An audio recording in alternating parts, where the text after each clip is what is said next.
Alright, what is going on, everybody? So today, let me just kind of show you what I do when I strap down these coolers that I have, since they're on wheels, so they'll roll around, and I don't have anything in the back of my trailer here that I could use to kind of block it in.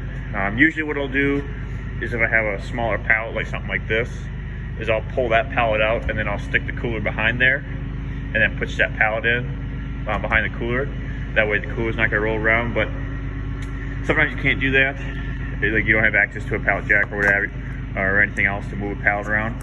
So what you can use is these straps, and they're designed, they have this mechanism here that's designed to hook into the wall on the side of your trailer. And what I'm going to do is, I'm actually going to turn my cooler like this, and then just push it in there. And then what I'm going to do is, I'll take the strap down, I'll get it so that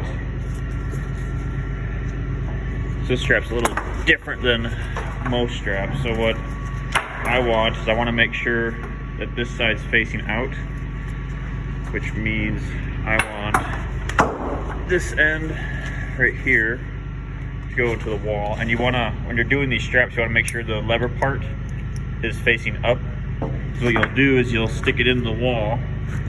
So you'll pull back on this, and then you'll stick that side up, push it down, and then release, and then it's in the wall.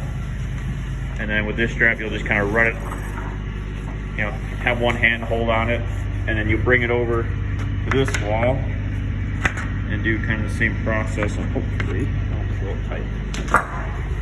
So, a little tight. So what I'm going to do is, I'm going to squeeze this lever. It's kind of hard to do with one hand. 1 second. Alright, so we loosened it up a bit. We'll just put it in this side of the trailer over here, and then we're just going to simply grab the loose part, and we'll just tighten it down.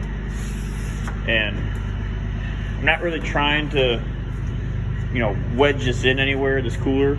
I'm just trying to keep it from rolling out to the back of the trailer.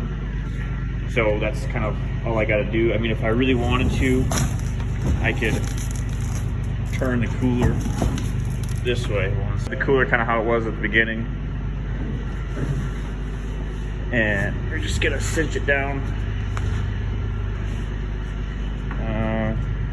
So with the strap like this, obviously you run the risk of doing it coming up like that. So what we're gonna do is, we're gonna actually loosen this up and bring it down one. That way it's plenty good on the cooler. And we'll just cinch it down as tight as we can. And then with the strap, what I kind of like to do is just kind of tuck it away. That way it's not flopping around here, just in case if you have to come back in here for something where they got to add something else to your trailer, the strap's nice and tucked up. But now, you know, it's not super tight. You can't really get it tight with this kind of strap, but it's tight enough to where, you know, the cooler's not going to be flopping around the back of your trailer. And they do make a few other versions of tie downs. So they have like a ratchet style, which is kind of like what you'd use for tying down equipment, like on a trailer, like an open trailer, where it's just a little ratchet lever, and it'll just tighten the strap up this way. And then they also have the bar style, which I'll put a picture in so you guys can know what I'm talking about, where it literally just goes from one wall to the other, and then there's like a lever mechanism in the middle, and you just crank down on that, and it just pushes out against the walls of the trailer. I don't really like that style, because these trailer walls are not exactly sturdy. They flex pretty good, especially in the wind. And with those bar style, if you don't get it really tight, you could hit a big bump, or you could be hitting, you know, the road can be kind of loosey-goosey or bumpy, and that bar could actually break loose and fall off, and then you've lost the, you know, the purpose of that. Versus using a strap, it's pulling in on the trailer walls versus pulling out.